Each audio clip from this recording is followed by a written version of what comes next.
Hi, I'm here with Dr. Alissa Lamoureux, whose practice is skin dermatology in Shrewsbury. Thank you for joining us today. And we're going to talk about how to protect yourself for the summer, a really pleasant topic, thinking about summer already, spring and summer. So first of all, thank you for joining us. Thanks for having me, Matt. Always a pleasure. So this time of year is a fun time of year. People are getting outside, thinking of or already going to beaches. What should we do to protect ourselves from the sun? And why is that important? Well, obviously, over a lifetime, sun damage is cumulative. So I always start instilling in my patients when they're young that sun protection is important, and looking first at the sunscreen that they're picking, making sure that they're picking something that says it's broad spectrum, something that is protecting them from the sun, and that should have a minimum protection factor of SPF 30. I usually tell patients anywhere between SPF 30 and 50 is a good number. I always say not much above 50 is going to get you that much closer to 100% protection, but it's about picking one that is broad spectrum, water resistant, and then anywhere, again, that number between 30 and 50, and then putting enough on. You actually have to put about 1 ounce of sunscreen on your body to cover it sufficiently, and that's about the size of a shot glass. So if you fill the shot glass up with sunscreen, that's the amount you need to put on your body, and you're supposed to put it on about every 80 minutes. And if you're sweating or swimming where the sunscreen could break down more quickly, you should actually put it on more frequently in those circumstances as well. And we all forget to do that when we're in and out of the water, and even if we're not, if we're sitting by the beach reading a book, every 60 to 80 minutes, that's you need to reapply it? That's all it lasts for? Okay. Yes, I mean the sun is obviously is strong and it breaks things down. So other things you can do outside of just putting your sunscreen on is sitting under an umbrella, avoiding peak hours of between 10 and 2, sitting in the direct sun, wearing sun protective clothing.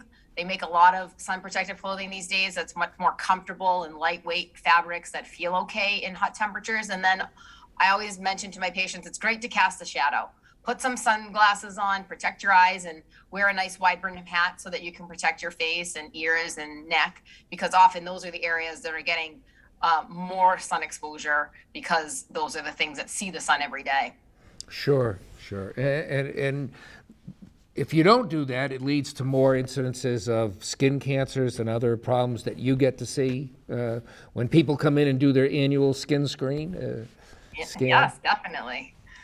And May is Melanoma Awareness Month, so this is a good time to talk about, getting your skin checked and looked at, because as you go through life, things are going to happen on your skin, spots are going to come up, and it's hard to know what's good, what's bad. Obviously, if something is changing and really doing something that is causing hurt, something's hurting, it's causing pain, it's bleeding, those are things that pretty much anyone can pick up on. But little nuances and little brown spots are sometimes hard to see to the naked eye. So getting those annual skin screenings done is really very important part of your general care for your body, essentially. And when should people start doing that? Or do you have children who come in and do that too? What do you recommend?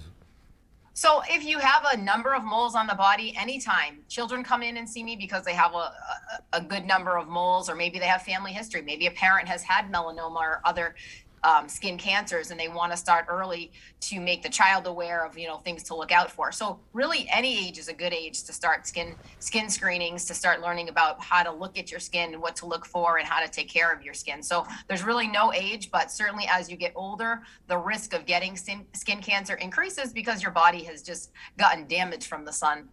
Sure. More times. That's an interesting point. I hadn't really thought about that, but if your family has a history with skin cancers, melanoma, then having your youngsters at an early age get used to going, because that's nothing that, well, my generation, we were not introduced to that until we were much older. The idea of even going for a skin scan. Right. I mean, sunscreen wasn't even a thing really, and parents used to encourage their kids to go spend hours outside and If you got a burn, it wasn't going to be a big deal. They'd take care of it. But, we know now that burns are not good. And the more burns you get in a lifetime, it increases your risk of getting skin cancer. And definitely certain skin cancers like melanoma have a genetic link. So within families, there's a higher risk of somebody in your family that's a first degree relative that's had that type of skin cancer could potentially have it in another family member. Some skin cancers happen more so because of behavior, spending more time in the sun and getting more sunburns and tanning, but others can have a genetic link. So yes, that's why that's important to know what you have in your family, number one, so that you can get checked appropriately. Sure. Okay. Good information to think about and to act on. Yes. So I want to thank you for sharing that information. It's the right time of year. And encourage everybody to go, be careful, use the right amount of sunscreen, and also go for an annual skin scan. Yes. All right. Well, thank you you. so much. Thanks for having me, Matt. Appreciate it. Yeah, we'll talk to you again soon. Okay, very good. And we'll be back.